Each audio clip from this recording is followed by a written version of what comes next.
L'agence cinématographique Son Précieux, ACSP Film dont Roi Salomon, volume 1, volume 2. Une série télévisée à vous couper le souffle, mais très éducative. Retrouvez dans celle-ci des artistes talentueux tels que Vue de loin, Meta, Patrick Junior, La Terrible Wabi, La Bidjanaise et tant d'autres artistes. Pour tout achat, appelez Emma Manzambi Productions au 0032 47 79 50 943. Je répète, 0032 47 79 50 943 ou écrivez-le par email emma.manzambi@hotmail.com Anvers, Belgique. Emma Manzambi Productions, les sérieux dans le travail. Bonjour amis internautes de congolocolenews.com. 300 000 $ américains étaient versés pour tuer Mamadou Ndala. C'est les grands titres qui ouvrent cette revue de presse. Excellentes conditions d'écoute à vous tous. Bonsoir mesdames, messieurs, bienvenue à cette revue de presse qui s'ouvre avec Congo Nouveau qui titre 300 000 $ américains étaient versés pour tuer Mamadou Ndala.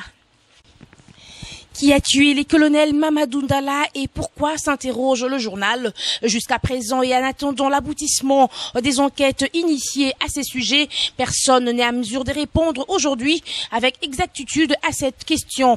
En attendant, le magazine français Jeune Afrique, dans un article publié hier sur son site, nous vous proposons son intégralité dans les lignes qui suivent, indique que l'hypothèse de l'ADEF, annoncée par Lambert Mende, le porte-parole du gouvernement congolais, est en train d'être abandonnée car jugée hâtive et peu convaincante.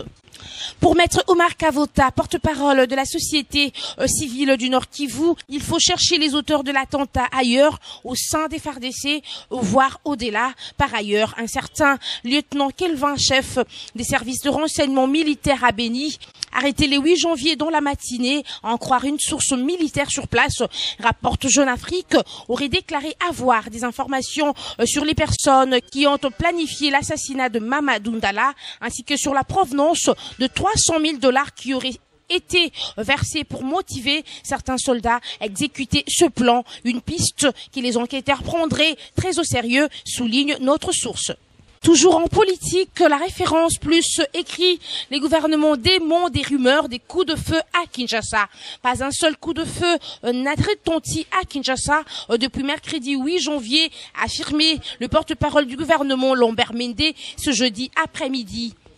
Il réagit ainsi aux rumeurs qui circulent et qui causent de la panique au sein de la population locale. Tout est calme dans la capitale et sur l'ensemble du pays, a-t-il assuré. Intervenant sur Radio Okapi, le ministre Lambert Mende a fustigé ces rumeurs distillées dans la capitale congolaise.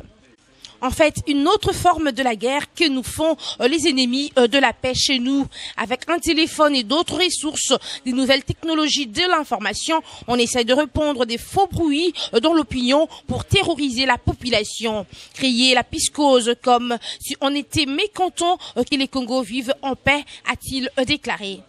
À cause de ces rumeurs, par exemple, une psychose de peur a régné mercredi après-midi à l'aéroport international de Njili, suivi d'une débandade de plusieurs personnes sans connaître au juste la vraie cause.